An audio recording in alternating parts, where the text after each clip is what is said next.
Ladies and gentlemen, welcome to Chanel Jasmine, the best novel Chanel for romantic stories. Hai guys, selamat datang di channel Jasmine, channel terbaik untuk menyimak novel-novel romantis. Mohon dukung channel ini dengan subscribe, like dan share video-video yang ada di channel ini. Terima kasih.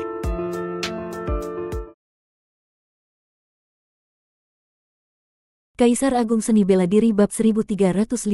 Artefak legendaris Menara Huang. Seru penguasa Dao Fengxia dengan wajah berubah. Tentu saja ia mengenali Menara Huang, sebab dari 8 harta asal tertinggi yang dikenal di seluruh 3 dunia semesta, menara ini termasuk salah satu yang paling termasyur. Sejak penguasa Dao sejati leluhur Huang gugur, Menara Huang menghilang tanpa jejak. Konon, seorang junior muda mendapatkannya, tapi pria di hadapannya ini jelas bukan sekadar junior muda, ia adalah seorang penguasa Dao sejati. Saat Luo Xiu melancarkan serangan, penguasa Dao Fengxia bersama 2 penguasa Dao lain segera melindungi para anggota klan di sekitar mereka, namun tetap saja banyak anggota berkekuatan rendah yang tak sempat diselamatkan dan langsung terbunuh seketika. Dao Huang memberkahi tubuhku, teriak Luo Xiu sembari melangkah di udara, kedua tangannya membentuk mudra, dan menara emas raksasa setinggi puluhan ribu meter mengecil dengan cepat, lalu ia telan masuk ke dalam tubuhnya. Di dalam Menara Huang terdapat pemahaman Dao Huang yang utuh. Dengan dukungan menara ini, tubuh pertempuran Luo Xiu yang baru saja mencapai penguasa Dao awal langsung melonjak hingga setara dengan tubuh pertempuran penguasa Dao tingkat lanjut.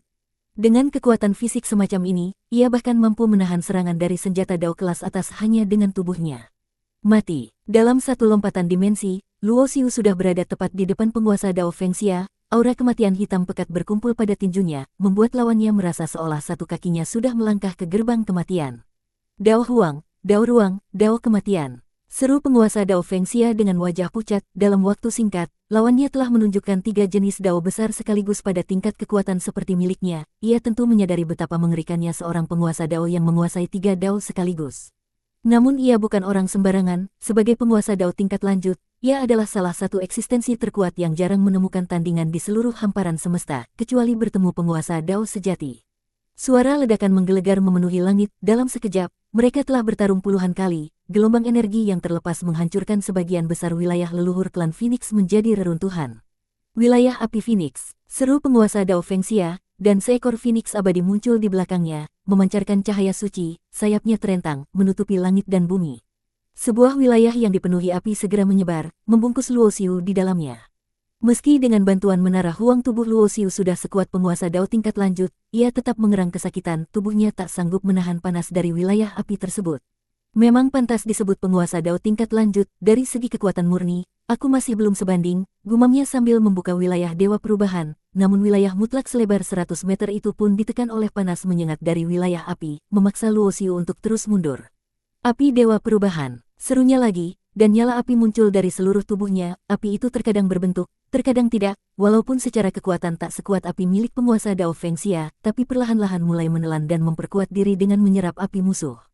Tanpa berlebihan, api Dewa Perubahan adalah musuh alami dari semua jenis api, sebab teknik Dewa Perubahan sendiri adalah antitesis dari semua Dao langit semesta, tanpa bentuk, tanpa batas, mencakup dan menampung segalanya.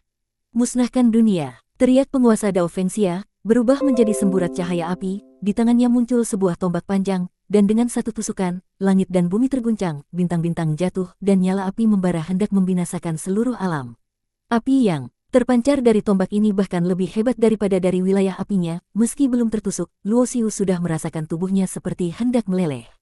Penguncian waktu ruang, teriak Luo Xiu. Cakram Dao muncul di bawah kakinya, dan dengan satu ayunan tangan, ia mengendalikan kekuatan waktu dan ruang. Waktu melambat dan membeku, sementara celah hitam menganga di antara dirinya dan penguasa Dao Fengxia.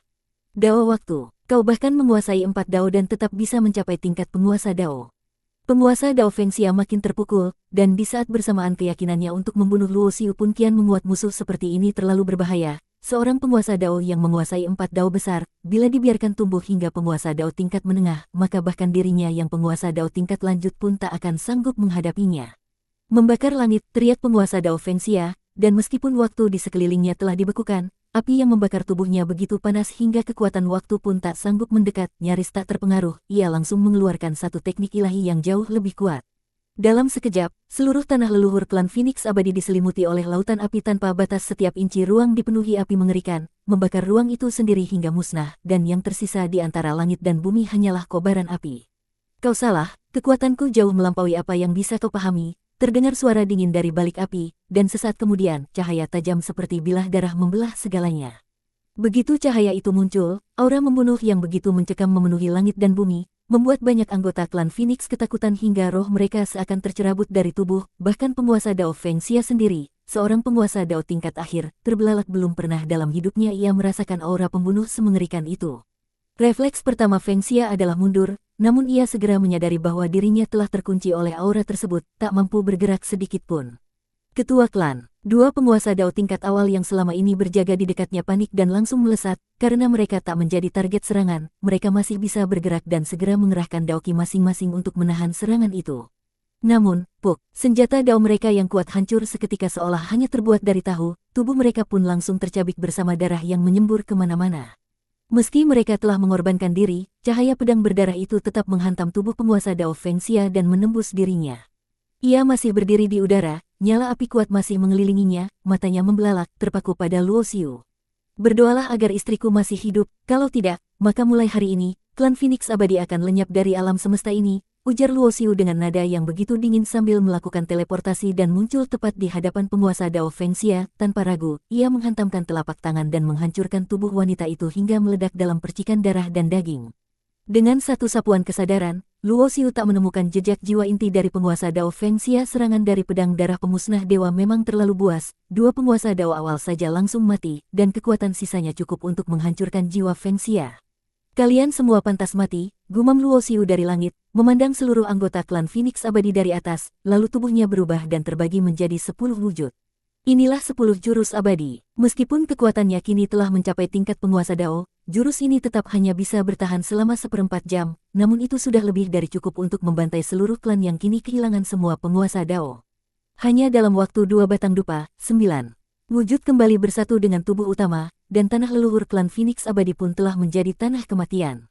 Setelah itu, Luo Xiu melangkah menuju tempat terlarang klan itu, tempat yang dimasuki oleh Yuer dan tak pernah ia keluar lagi. Menurut sejarah turun-temurun klan Phoenix, tempat terlarang itu adalah lokasi di mana salah satu leluhur mereka mengalami pencerahan terakhir. Leluhur ini bukanlah Phoenix pertama yang lahir di awal semesta, melainkan leluhur generasi ketiga. Dalam hierarki darah klan ini, yang tertinggi adalah generasi pertama Phoenix pertama yang lahir seiring terciptanya dunia, lalu generasi kedua, yakni keturunan langsung generasi pertama, kemudian generasi ketiga, dan seterusnya. Setelah generasi ke-9, darah mereka menjadi terlalu tipis dan tak lagi mampu membangkitkan warisan murni, sehingga mayoritas anggota klan di masa kini tak dapat mencapai tingkat ke-9 leluhur. Namun, darah yang dibangkitkan oleh Yan Yuer adalah dari generasi ke-9, artinya darah Phoenix dalam dirinya setara dengan leluhur ke-9 yang hidup di masa lampau yang begitu purba. Dalam sejarah klan ini, leluhur ke-9 pernah menjadi raja abadi yang memimpin satu kerajaan abadi. Tak mengherankan jika darah sekokoh itu diincar oleh putri penguasa Dao Fengxia sendiri, andai bukan karena kekuatannya yang sudah mencapai batas dan tidak memungkinkan berkembang lagi, Fengxia mungkin akan mengincarnya sendiri. Tapi karena keserakahan mereka, maka sejak saat ini, klan Phoenix abadi telah benar-benar punah. Bersambung.